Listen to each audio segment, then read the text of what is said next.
MAGA loves to accuse us of having Trump derangement syndrome. They love to say that. They say we're obsessed with him and we just can't stop talking about him.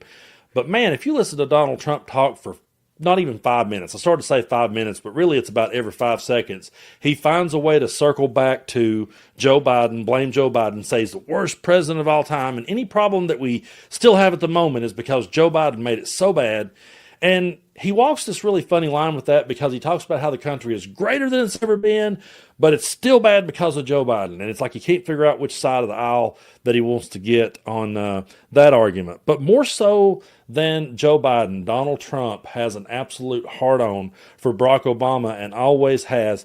He is so eaten alive with jealousy of Barack Obama that he's tried every way in the world to demean him. He's tried every way in the world to defame him. He's tried every way in the world to discredit him because he realizes he will never, in his best days, will ever be nowhere near the leader that Barack Obama was. So I'm going to be reading you this article here from MidasNews.com. This is pretty disgusting, but we should not be shocked that Donald Trump would be blaming Obama for the racism. And I hear a lot of his followers say that. They say the reason why there's so much racism and hatred in the world is because Obama brought it back. And I'm like, I don't really remember Obama telling Proud Boys to stand back and stand by. And I don't really remember Obama starting off his political career on a racist idea like Trump did when he started off his whole career, political career anyway, by saying that Obama wasn't born here, the whole birther conspiracy. So we're going to read this article here. And again, thank you so much for supporting what it is that I do. And if you haven't already, be sure and hit that subscribe button. It doesn't cost anything, and I truly do appreciate all of you. So let's read this together. Trump repost memes blaming the Obamas for racism in America. Trump was sued by the DOJ in 1973 for housing discrimination. Are we shocked? So, Donald Trump on Tuesday reposted an attack on the Obamas, sharing a meme that blamed Barack and Michelle Obama, for worsening race relations in the United States. The Truth Social post came from an account named Jimmy Jump She and included the hashtag Truth Be Known. So I don't even really care if I click on that and show you because I'm sure it's disgusting. But the meme read, if I can get it up here, the meme read, racism in America was almost dead because we were united in ridiculing racists and their beliefs. Then these two showed up and set America back 100 years. So there it is. They tried to use the movie Blazing Saddles. And I'll talk more about that in just a second, how people love to say things like Blazing Saddles couldn't be made today or Archie Bunker couldn't be made today. They're completely wrong on that and backwards, but I'll talk about that in a second. But to finish up this article, the post fits a long pattern of Trump amplifying racist messages and conspiracy theories. He was previously investigated for refusing to rent apartments to black tenants in the 1970s, publicly called for the death penalty of the wrongly convicted Central Park Five, and spent years promoting the false birther conspiracy against Barack Obama. The latest repost continues that record, signaling no shift in tone or accountability despite decades of his awful rhetoric on race. And that's pretty much what Donald Trump did. He made racism okay again. When he said make America great again, what he was really trying to do is take this country back in time, not to the 1960s. He wanted to go back further than that. He would have loved to have went back to the 1860s. He also would have loved to have went back to basically picking up as though the Confederacy won the thing. That's the kind of government that Donald Trump really wants. But when he says make America great again, what he means is put rich white men in charge, take away all the rights from all the minorities, all the women, and just make rich white dudes the rulers of the land, and then just convince dumb white dudes at the bottom that one day they will be up there with them. And so, there's a lot of talk. You'll hear a lot of people say things like, well, they couldn't make Blazing Saddles today. Blazing Saddles was a satirical film. Archie Bunker was a satirical show. And the definition of satire is it is the use of humor, irony, and exaggeration to expose the stupidity of someone's beliefs. So whenever someone says to you, they couldn't make Archie Bunker today, man, everybody's so easily offended, Let me tell you something. If they were making Archie Bunker today, MAGA would be the most offended by it, and Donald Trump would be calling for it to be canceled. Because if you say you had like Alec Baldwin playing Archie Bunker, he would be on there going, talentless Alec Baldwin, he should be canceled, he should be shut down.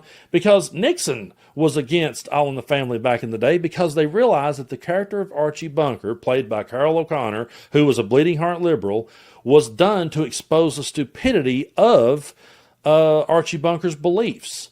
I've seen Carroll O'Connor talk a lot about the character. I can't really play those videos here on YouTube for the copyright reasons, but I've heard Carroll O'Connor talk at length about that character and how that you can laugh at it all day long and you can find humor in the situations that he found himself in, but he's a tragic character, he's an ignorant character, he's a stupid character, he's a buffoonish character, and Archie Bunker was playing that to show you the stupidity.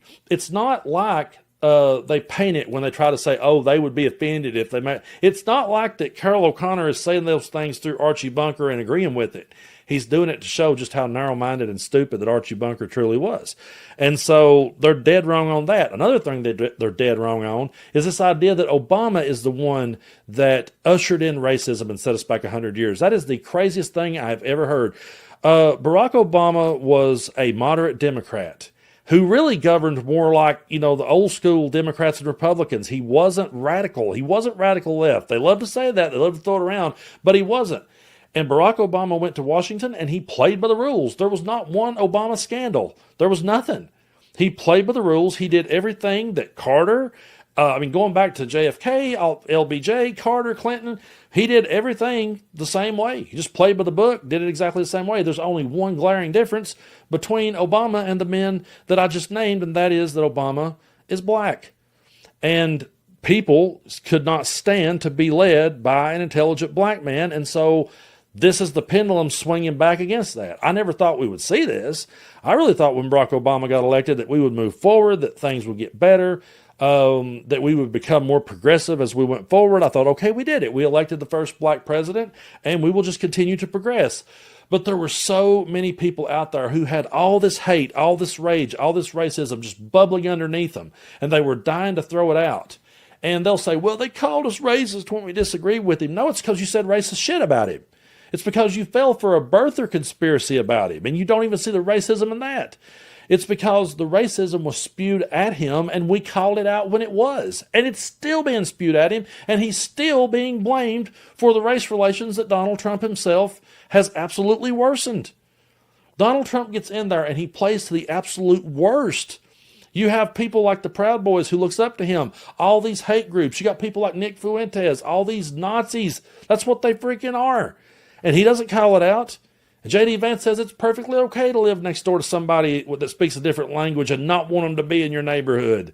They say the stuff right out loud. And then they point and blame Obama. And there's people out there dumb enough to believe it. But they have spread so many disgusting conspiracy theories about Michelle Obama.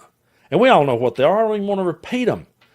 But it's so disgusting, the racist bullshit they've thrown at this family, this beautiful family, by the way, that they've thrown at, and then turns around and has the gall to blame them. It's so sickening to me that these people have no self-awareness, and they'll never look in the mirror, and they'll never do better, and they will continue to spread this kind of garbage and think it's funny. And then when you call them on their racism, you'll get accused of playing the race card if you call it out. Well, you say everything's racist. No, I don't. And there's been times that people have said something was racist that it wasn't. There have been people that has pulled the race card. But if I ever say to you that was a racist thing to say or a racist thing to repeat, it's because it was. And I've been told myself over the years, hey, Brando, that song you sang or that that saying that you say or that joke you laughed at, it's actually racist. And you know what's funny about me is I'm one of those people that goes, oh, really? Well, I want to learn. I want to educate myself.